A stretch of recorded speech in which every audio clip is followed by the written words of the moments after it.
Voilà. Non? Non? Ok.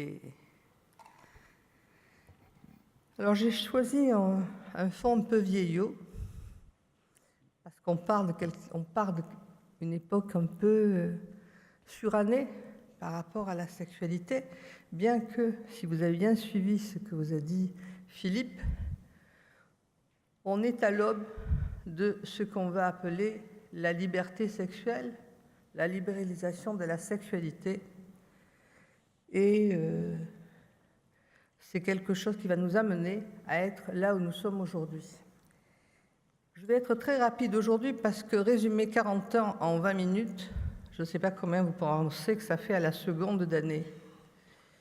Donc, l'idée clé, c'est que l'enseignement, ce qu'on en va enseigner comme sexologie, c'est quelque chose qui part, vous l'avez senti, c'est arrivé progressivement dans ce que nous a dit Philippe. Ça s'est dessiné dans ce qui fait qu'on a commencé non seulement à penser le mot sexe, mais à décrire comment il marche. Aujourd'hui, ça vous paraît une évidence, mais dites-vous bien qu'il n'y a vraiment que depuis fort peu de temps qu'on ne peut se permettre de le dire et de l'écrire. À partir du moment où on le dit ou on l'écrit, effectivement, les représentations mentales peuvent s'ouvrir. À partir de là, le langage peut s'exprimer. Et à partir de là, effectivement, on arrive à ce que, en somme, c'est la pédagogie qui va faire le premier moteur de l'enseignement de la sexualité humaine. Philippe vous a parlé de tous les livres, de tous les auteurs qui avaient été des promoteurs, en somme, de l'ouverture de toutes les connaissances.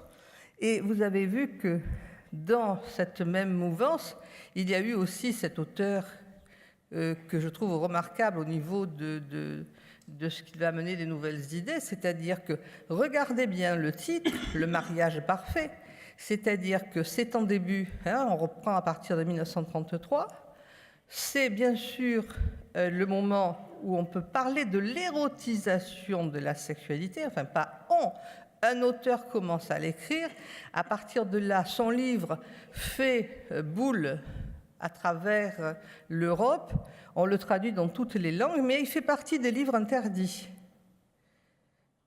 Ceux qu'on se passe sous le manteau, mais ceux que, jusqu'en 1960, c'est pas si loin que ça, il peut être considéré dans certains pays comme un livre pornographique qui est déconseillé aux jeunes lecteurs. Et qu'est-ce qu'il y a dedans? Il y a que dans un couple, pas n'importe quel couple, un couple marié, notez bien qu'il y a le mot mariage, eh bien on peut se lâcher à se donner du plaisir. Et si vous voulez, dans les premiers enseignements de la sexologie, l'idée clé que l'on va retenir dans les années où cela a démarré en France, c'est-à-dire on va le voir dans les années 74, en somme, qu'est-ce qu'on enseignait? Un truc qui, à l'heure actuelle, nous paraît tout bête, mais c'était que la sexualité, la sexologie, c'était une science, entre guillemets, et le mot science, du plaisir, alors que jusque-là, la médecine avait été une science de la douleur. On passait de la douleur au plaisir et on s'autorisait, c'est-à-dire c'est l'autorisation de cette pédagogie-là qui a mis les choses en place. Alors, pourquoi je dis que Van de Velde est un visionnaire? Parce que quand aujourd'hui on reprend par exemple les exercices périnéaux, qu'on les décrit, que les kinésithérapeutes expliquent comment à partir de là il peut y avoir une érotisation, qu'il peut y avoir la sexualité du postpartum qui peut être prise en charge. Regardez Van de Velde, 1933, qu'est-ce qu'il fait? Il prescrit l'efficience de la sexualité à travers des exercices. Alors, rappelez-vous que c'est le premier livre dans lequel on va avoir des femmes dénudées. On ne voit pas leur sexe, mais on voit qu'elles sont dénudées. Et regardez, il va traiter de la possibilité de mettre des exercices érotiques dans la rééducation du postpartum. Alors bien sûr, comme c'est dans le mariage, Le postpartum, c'est pas pour que les femmes se lâchent et deviennent faux-folles, c'est que pour que peut-être elles puissent avoir bien sûr envie de repasser à la reproduction, mais parce que c'est le mode de pensée de l'époque. Alors, je ne vais pas m'étendre, simplement je vous montre ce qu'on voyait, c'est-à-dire des femmes de dos dans des positions quand même relativement puniques, mais c'était pas punique, mais pudique. Mais c'était extraordinaire à l'époque que dans un livre médical, quand même, on puisse se permettre de voir des femmes dénudées. Et vous voyez que c'est jusqu'à un certain point. Et là, il y a le chapitre dans lequel, effectivement, les exercices sont prévus pour que les femmes récupèrent leur périnée après le sexpartum. Donc, je trouvais que c'était intéressant quand même qu'on le voit et qu'on se dise que c'était en 1930 et que très régulièrement en sexologie on le redécouvre comme si c'était une nouveauté. C'est important, ce que je dis au sens de la nouveauté, c'est de se rappeler qu'on ne se souvient pas assez qu'on a une histoire et que chaque fois qu'on fait quelque chose, comme si on le découvrait, on ne découvre rien, il faut savoir d'où ça vient. Philippe vous a parlé du livre de Hénaff. C'est intéressant parce que c'est le premier livre, le premier manuel de sexologie écrit en français, 1933, premier manuel de sexologie. Et on y retrouve exactement ce qu'on trouve dans nos manuels de sexologie à l'heure actuelle. Alors, après les auteurs qui sont intéressants, c'est pas parce qu'ils sont les auteurs, c'est parce que ça dégage petit à petit. C'est-à-dire qu'on est parti de quelque chose dans lequel le sexe était tabou et petit à petit, justement, on s'autorise à en parler et on passe par une époque scientifique.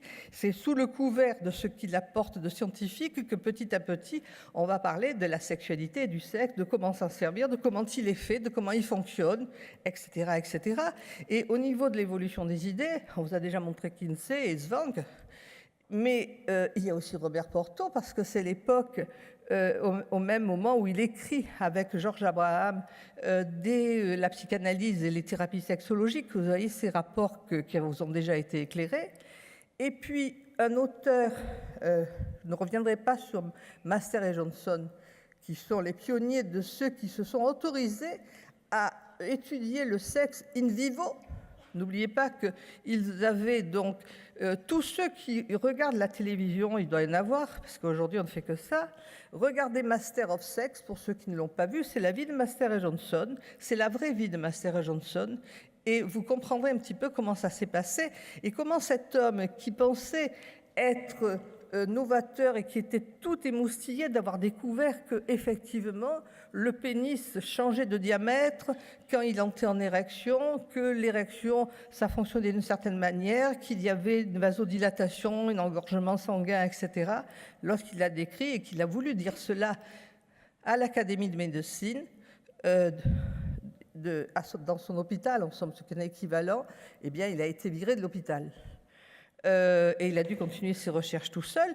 Et c'est tout à fait ce qui marque les débuts de l'enseignement de sexologie, c'est-à-dire que quelqu'un arrive en ayant dédramatisé le sexe, en l'étudiant comme un objet de science, et ça n'est pas encore accepté, le tabou n'est pas encore assez levé, surtout du côté de la médecine, et dans la médecine, du côté des psychanalystes qui disent que la sexologie, c'est ceux qui font de la sexologie, ça va pas du tout. Hein, ça, déjà, Philippe vous l'a expliqué. Alors là-dedans, retenez les noms de Hélène Kaplan, parce que tout ce qu'elle écrit, vous pouvez le relire à l'heure actuelle, ça fait partie des livres qui sont réédités, et c'est elle qui est à l'aube des thérapies intégratives.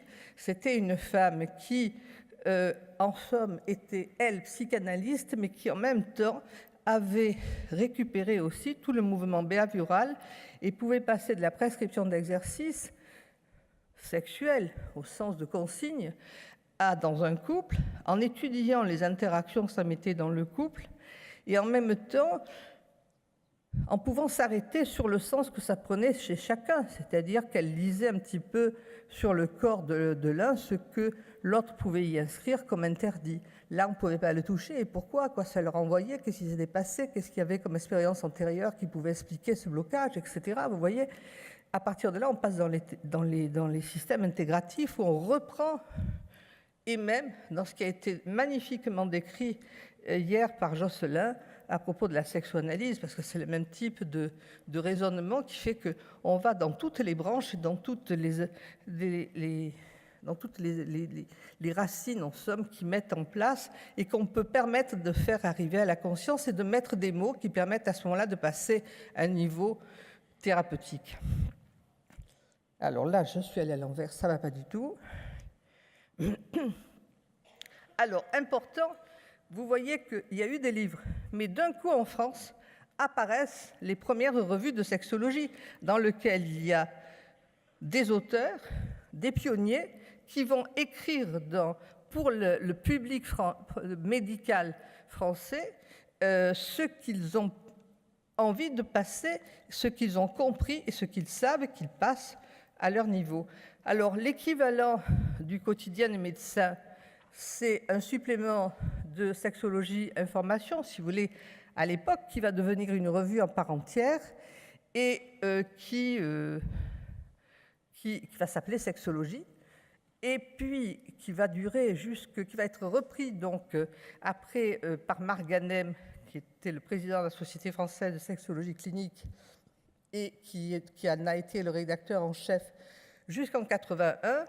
Au passage, je vous ai mis une photo de cet article de sexologie qui était fait par Zwang, qui a été un des premiers en France, malgré tout, à découvrir que les impuissances masculines pouvaient avoir une origine vasculaire. L'article est là. Et les cahiers de sexologie clinique ont été mis en place en 1975 par le président de la Société française de sexologie clinique, qui en est devenu le rédacteur, non, ce n'est pas le président, c'était le secrétaire, et c'était Gilbert Torchmann, qui est quand même un de ceux dont il faut retenir le nom dans la mise en place de la sexologie française. Les autres revues, vous les connaissez parce qu'elles sont d'actualité. En 1991 est apparue Sexologie, dont la nouvelle couverture vous est offerte sur le stand de l'AIUS, et Sexologie humaine, qui a été créée et mise en place par Joël Mignot, qui en est le rédacteur en chef. Donc, vous voyez que petit à petit, ça se structure et ça permet en même temps que les savoirs soient mis en place. Et tout ceci, ça correspond à des moments particuliers de l'histoire de la France, c'est-à-dire que vous voyez que commencent à se mettre en place aussi des cours. Alors, il y a des cours à l'hôpital Necker qui sont les premiers. Moi, j'y suis allée, je me rappelle, je prenais le train. À l'époque, il y avait encore des trains de nuit. Je prenais le train à 11h pour arriver à Paris à 18h. Il y avait les cours à 19h jusqu'à 22h. Et là, je courais jusqu'à la gare où j'avais le train de nuit qui me ramenait tous les lundis. C'était les cours de Necker. Et qu'est-ce qu'on y apprenait? On était là complètement béats à écouter effectivement ces messages qui nous permettaient d'entendre qu'on allait parler de la médecine du plaisir. 1974, c'est aussi le premier congrès mondial de sexologie en France. Rappelez-vous que ce ne sont pas les Français qui ont organisé le premier congrès mondial de sexologie. Il ne faudrait pas se méprendre, c'est les sociétés américaines qui se sont bien entendues avec Jacqueline Canatan, qui était, elle, une gynécologue importante et qui a mis en place cette opportunité de recevoir cette société-là. C'est le moment aussi, et tout ça, ça arrive en même temps, et ce n'est pas un hasard. Vous savez qu'à un moment donné, toutes les choses s'emboîtent les unes dans les autres. C'est le moment où il y a l'OMS qui définit la santé sexuelle. 74, parce que vous entendez parler beaucoup de la santé sexuelle et de l'OMS dans les années à venir, et c'est bien, mais ça a été mis en place en 74. Et qu'est-ce qu'on demande en 74 par l'OMS? C'est que, n'oubliez pas ça, des recommandations pour que l'enseignement de la sexualité humaine s'inscrive dans le cadre des établissements universitaires. Et l'OMS suggère que la sexologie devienne une spécialité médicale. Ça a été écrit comme ça en 74. La sexologie clinique, je ne peux pas ne pas citer Torchmann parce qu'il est quand même quelqu'un qui a été le secrétaire général de la Société française, qui a beaucoup travaillé pour la mise en place des enseignements et qui est quand même un des instigateurs de la sexologie en France. Dans la Société française de sexologie, qui s'était créée donc à l'occasion et à la suite de ce premier congrès, où il y a eu la réunion donc, de Torchmann, de Weinberg, de Gellman, il y avait également Michel Maignan. Michel Maignan, c'est quelqu'un d'important parce que c'était lui qui avait été aux États-Unis chez Master et Johnson et qui a traduit tous ses livres. Donc c'est lui qui donc, a permis qu'en France, en somme, il y ait la vulgarisation des ouvrages de Master et Johnson, dont je vous rappelle au cas, pour vous rappeler à quel point ils sont à la fois toujours d'actualité et vulgarisés, que vous pouvez les retrouver à la Redoute, dans le catalogue de livres. Et donc ce Michel Maignan, eh bien, qui est tout imprégné des attitudes américaines, il se dit qu'il va mettre en place, à l'époque, il y avait l'université de Vincennes, qui était une université libre, pas la même qu'aujourd'hui, celle-là a été démolie, c'est une autre, c'était l'ancienne, et il va essayer de créer un enseignement de sexologie. Il crée un enseignement de sexologie, c'est un scandale dont ça en parle les journaux, et vous allez comprendre, ça c'était la première page du Nouvel Observateur, et la sexologie était devenue l'affaire de Vincennes.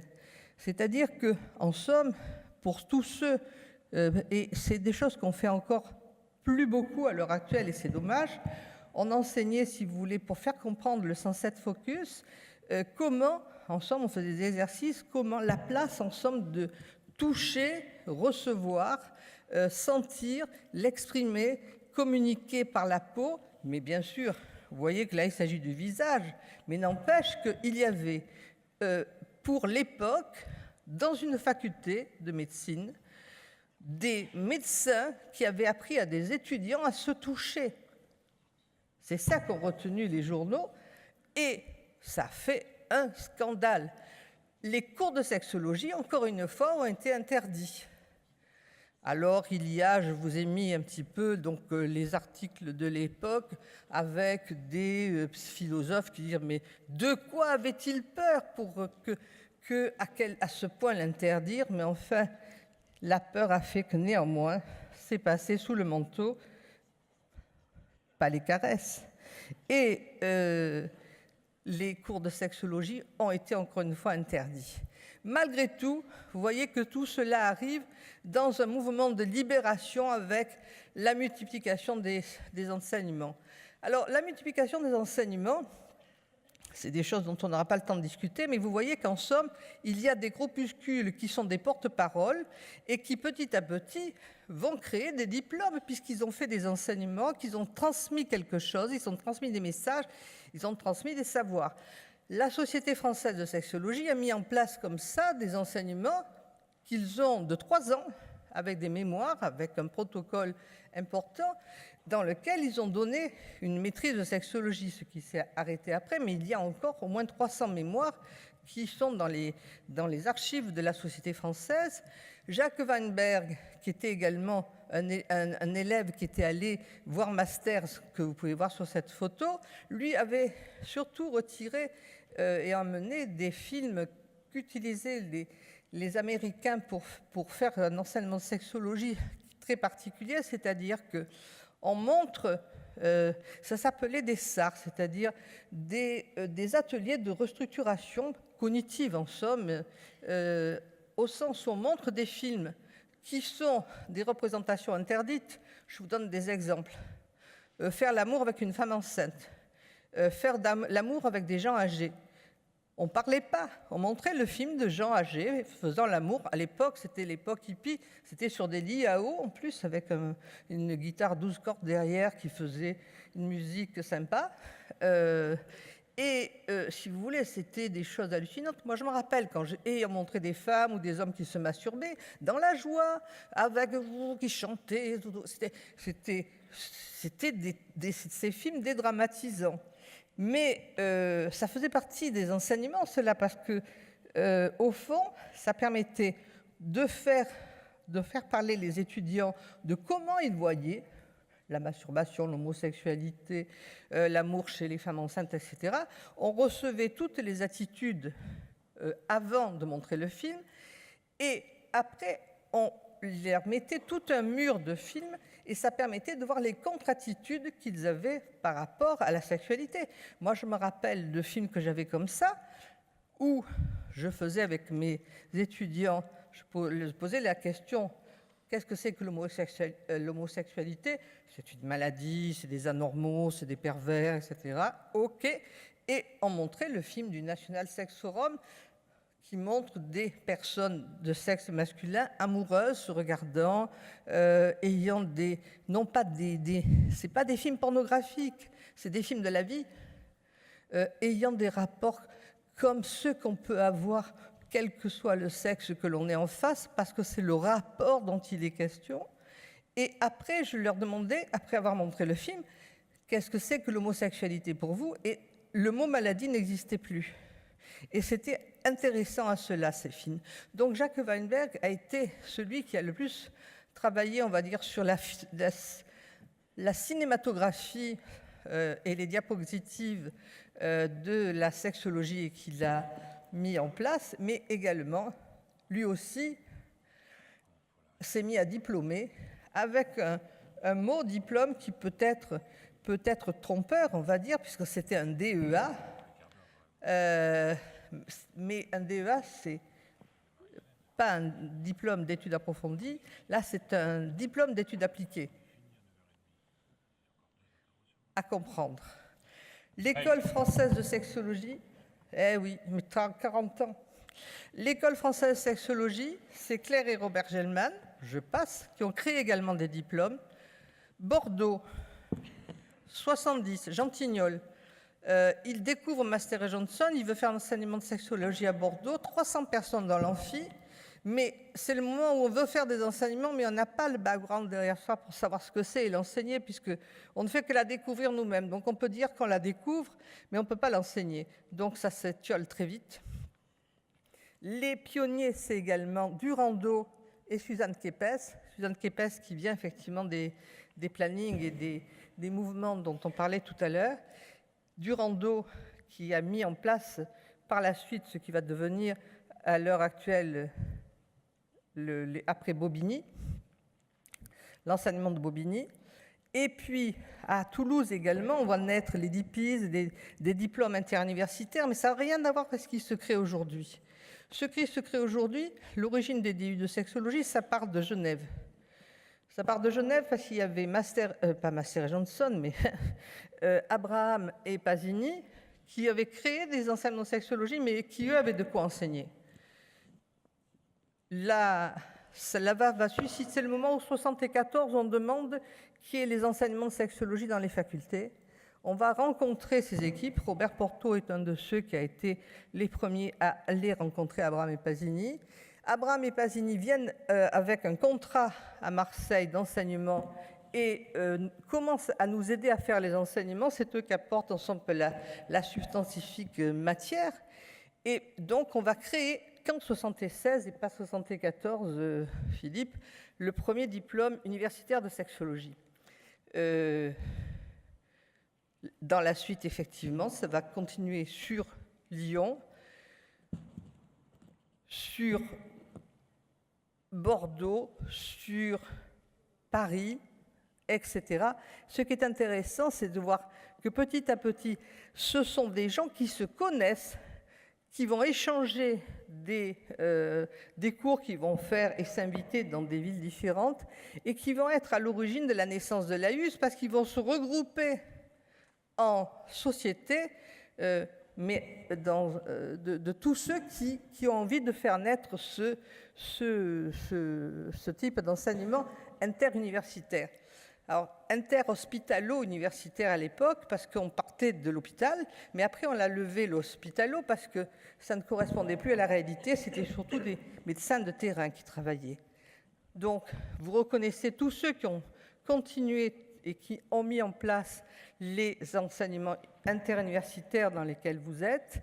Mais ce qu'il faut savoir, c'est que, et ce qui est important, c'est que les médecins qui donc avaient fait ces diplômes mettaient innocemment sur leur plaque médecin, sexologie. Et ils reçoivent des lettres du Conseil de l'Ordre qui leur disent « vous choisissez, ou vous êtes médecin, ou vous êtes sexologue. Si vous êtes sexologue, vous dévissez la plaque médecin. » Vous imaginez l'angoisse, parce que c'était l'interdit encore qui arrivait sur la sexologie. Donc, regroupement des associations françaises. La Société française, à l'époque, chez nous, Navratil, qui était le président de l'AIUS, qui a été un grand moteur, l'Institut de sexologie de Weinberg, etc. Tous remontent à Paris voir le Conseil de l'Ordre des médecins et ils obtiennent que la sexologie puisse être entendue, autorisée sur les plaques, autorisée sur les ordonnances.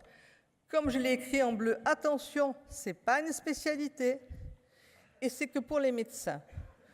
Que pour les médecins, les non-médecins se sentent floués et c'est à partir de là, on le comprend, hein, mais les médecins étaient obligés de défendre leur installation et leur vie.